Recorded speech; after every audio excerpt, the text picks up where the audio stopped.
వార్త మంత్రి పొంగులేటి శ్రీనివాసరెడ్డి సంచలన నిర్ణయం, ఊహించని గుడ్ న్యూస్ అంటూ వార్తలు అయితే వస్తున్నాయి. వీటికి సంబంధించినటువంటి పూర్తి వివరాలు ఈ వీడియోలో వెళ్ళి తెలుసుకుందామండి.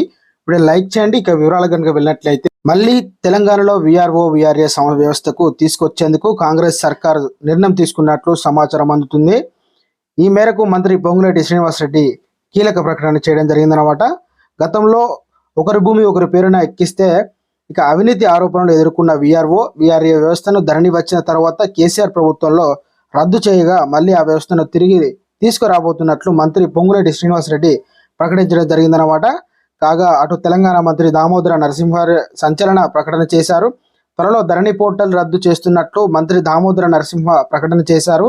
ధరణి పోర్టల్ రద్దు కారణంగా తెలంగాణ రాష్ట్ర వ్యవసాయ రంగంపై తీవ్ర ప్రభావం చూపనుంది.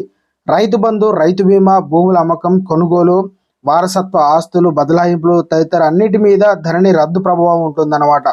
ధరణి పోర్టల్ రద్దు ప్రకటనలో తెలంగాణ రాష్ట్ర వ్యాప్తంగా ఆందోళన రైతన్నులు చేస్తున్నారన్నమాట.